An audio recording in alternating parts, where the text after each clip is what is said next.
উত্তরবঙ্গের মাটিতে আবারও গর্বের ইতিহাস।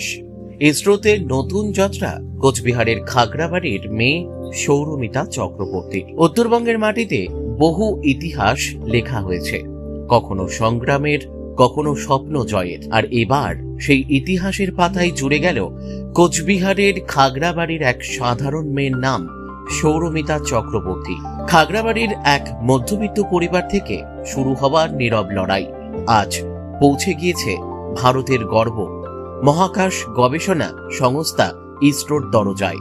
যে বাবা সীমিত আয়ের মধ্যেও মেয়ের পড়াশোনার স্বপ্ন থামাতে দেননি, যে মা অভাবের সংসারেও সাহস জুগিয়ে গিয়েছেন প্রতিটা দিন, সেই পরিবারের মেয়েই আজ গোটা পশ্চিমবঙ্গের গর্ব।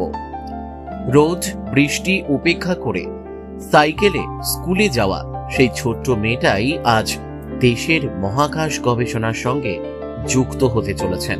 একটা সময় পড়াশোনার খরচ জোগাড় করাটাই ছিল পরিবারের সবচেয়ে বড় লড়াই। তবুও বাবা মা কখনো বলেননি স্বপ্ন ছোট কর, বরং বলেছেন তুই এগিয়ে যা, আমরা আছি। সেই বিশ্বাসকে শক্তি করেই নিজের লক্ষ্য থেকে কখনো সরে যাননি সৌরমিতা। দিল্লির ইন্ডিয়ান এগ্রিকালচারাল রিসার্চ ইনস্টিটিউটে পিএইচডি করার পর মাত্র ২৬ বছর বয়সে ইসরোতে সুযোগ পেলেন তিনি।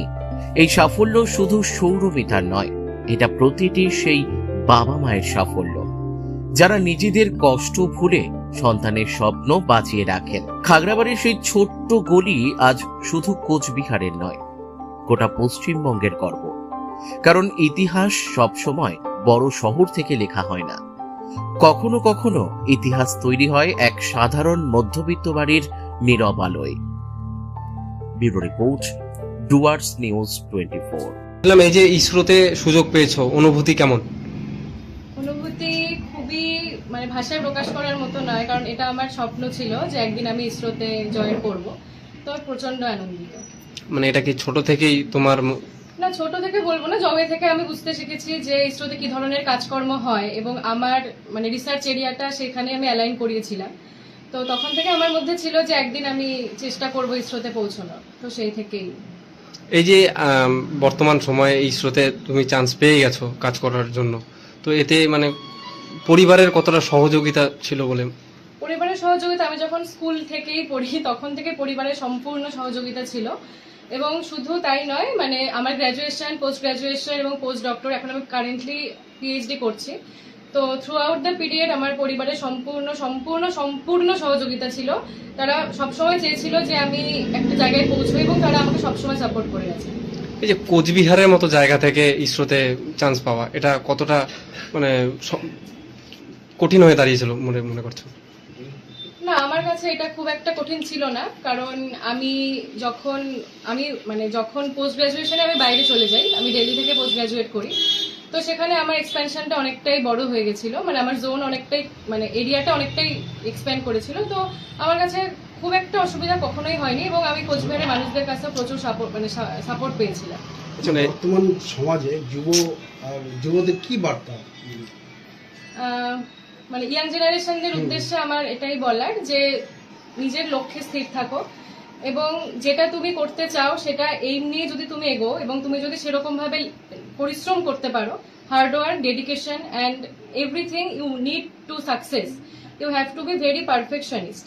You have to be perfectionist in your ওয়ার্ক, ইন ইয়োর ethics. You have to be ethic and you have to be honest.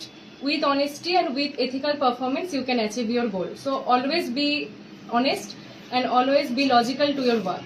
ইসরোতে কোন বিভাগে কাজ করার সুযোগ পেলে? এগ্রিকালচার বিভাগে আমি জয়েন করছি অ্যাজ এ সায়েন্টিস্ট। কবে থেকে জয়েন? আজ থেকে ৩-৪ মাস পরে আমি এখন আমি পিএইচডি কমপ্লিট করব। তো পিএইচডি হয়ে যাওয়ার পরেই আমি জয়েন করব। কোচবিহারের যারা ছোট ছোট পড়াশোনা করছে এখন, তাদের উদ্দেশ্যে কি বার্তা? যার যেটা পছন্দ, সবসময় পছন্দের সাবজেক্টটাই পড়বে। কারোর চাপিয়ে দেওয়া ইচ্ছেতে পড়ে কোনোদিনও আমার মনে হয় না সেটা খুব একটা সহজ হয়। যদি তোমার সেই স্বপ্ন থাকে এবং তুমি যদি সেই সাবজেক্টটাকে ভালোবাসো, সেটা যেই সাবজেক্টই হোক কোনো ম্যাটার করে না, তুমি নিজের পছন্দের সাবজেক্টে সবসময় সাফল্য পাবে। তো সেটাই আমি বলবো। এই যে তোমার এই যে সফলতা, এর পিছনে সব থেকে বড় ভূমিকা কার বেশি বলে মনে করছো? সবার প্রথম ভূমিকা আমার বাবার, এবং তারপর আমার মার। সবার প্রথমে বাবার, মানে বাবার ভূমিকা আমি কোনোদিনই ভাষায় এবং কোনোদিনই আমি never I will tell to anyone, I can tell anyone. মানে আমি হয়তো একটু ইমোশনাল হয়ে যাচ্ছি, বাট মা দুজনই, মানে স্পেশালি আমার বাবা। তোমার পুরো নামটা যদি একটু বলতে। সৌরমিতা চক্রবর্তী।